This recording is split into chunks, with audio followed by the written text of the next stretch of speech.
हाँ तो नमस्कार जी, कैसे हैं आप लोग। उम्मीद करते हैं कि आप लोग अच्छे होंगे, मस्त होंगे, तंदुरुस्त होंगे। तो चलिए प्रश्नावली 7.3 का उदाहरण का 11 नंबर सवाल सोल्व करते हैं। इसके पीछे आपका जितने भी प्रश्न था 7.1 7.2 सभी आपको समाप्त हुआ। आप लोग जा करके यूट्यूब पे सर्च कीजिए विजय मैथमेटिक्स और यहाँ से आप लोग निर्देशांक ज्यामिति अच्छी तरह से रिवाइज कीजिए। कोई भी डाउट हो तो आप कमेंट बॉक्स में कमेंट कर सकते हैं ना। तो चलिए 11 नंबर उदाहरण का सवाल सोल्व करते हैं ना।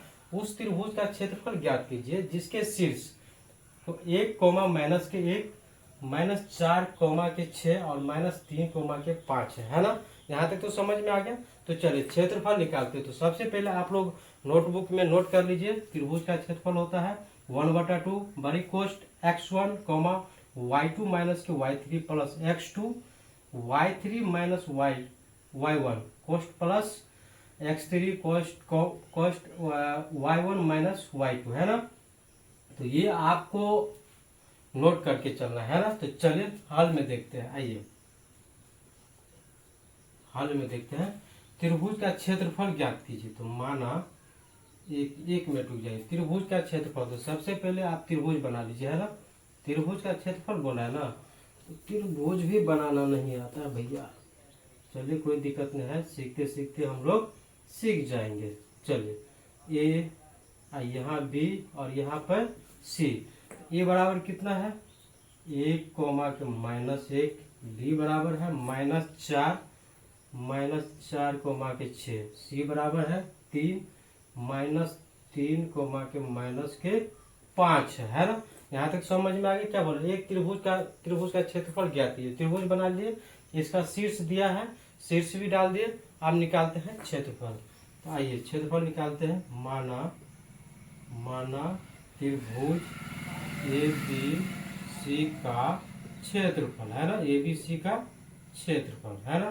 तो चलिए ए बी सी का क्षेत्रफल क्या होगा, सूत्र पहले लिख लेते हैं। 1/2 कोष्ट x1 कोष्ट y2 माइनस के y3 प्लस, अब यहाँ आ जाइए प्लस क्या है x2 कोष्ट y3 माइनस के y1, यहाँ तक समझ में आ गया। प्लस x3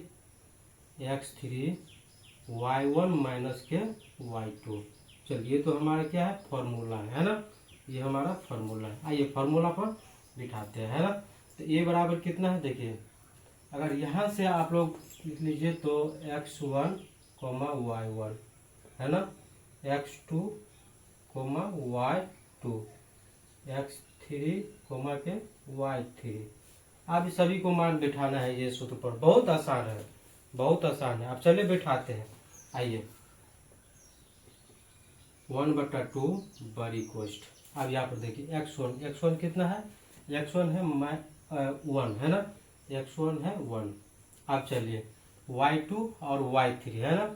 y2 कहाँ है, y2 और y3 है ना, y2 y3। तो y2 कितना है 6 और y3 है -5। तो 6 माइनस तो है ये, तो माइनस माइनस क्या आ जाएगा 5। तो 6 और 5 प्लस के एक आप यहाँ पे निकल देखिए x2 प्लस के x2 हमारा कितना है, x2 हमारा 4 है और यहाँ पर क्या है प्लस। तो माइनस प्लस कितना आ जाएगा माइनस, तो माइनस के 4 कोष्ट पे कीजिए y3 और y3 कितना है y3 और y1।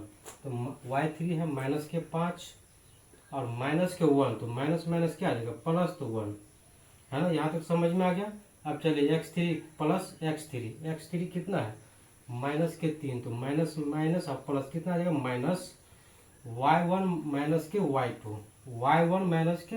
तो y1 कितना है 1 और y2 हमारे कितना है 6। तो 1 और 6 है ना। कहीं गड़बड़ तो नहीं हो गया। चलिए देख लेते हैं एक बार। y1 और y2 सॉरी y1 माइनस के 1 है ना, और y2 है 6। तो चलिए सही है। आइए यहाँ पे तो 1/2 बड़ी कोष्ट 1 6 5 11 -4 माइनस प्लस माइनस कितना आ जाएगा, ये आ जाएगा 4। तो माइनस के 4 माइनस यहाँ पर कितना आएगा भाई बुआ, x3 कितना है हमारा, x3 तो माइनस के 3 है ना, तो माइनस माइनस क्या आ जाएगा प्लस 3 है ना, यहाँ पर गड़बड़ हो गया था, चलिए कोई दिक्कत है, तो माइनस प्लस के 3 है ना। तो अब यहाँ पर देख लीजिए माइनस माइनस प्लस तो कितना आ जाएगा 6 1 7 आ गया। आइए x3 minus minus minus plus minus होगा, माइनस प्लस माइनस, ठीक है। चलिए यहाँ पर भी माइनस होगा, 1/2 बड़ी कोष्ट, यहाँ पर तो आपको बड़ी कोष्ट तो नहीं आएगा, 11 माइनस माइनस प्लस तो 16 माइनस माइनस प्लस तो 21 है ना। अब इस सभी को जोड़िए तो 1/2, अब यहाँ पर गुना कर दीजिए, 6 1 7 1 8 और ये आ जाएगा 1 2 और 2 4 तो 48 आ जाएगा, तो 24 दूनी में 48, तो ये आ गया 48। तो त्रिभुज का क्षेत्रफल क्या निकल गया, त्रिभुज ABC का क्षेत्रफल 24 वर्ग मीटर है ना, वर्ग मीटर, ये हमारा आंसर आ जाएगा है ना। तो इसी प्रकार से आपका 11 नंबर उदाहरण समाप्त हुआ। अब चलेंगे नेक्स्ट उदाहरण 12 नंबर पे, तब तक के लिए धन्यवाद।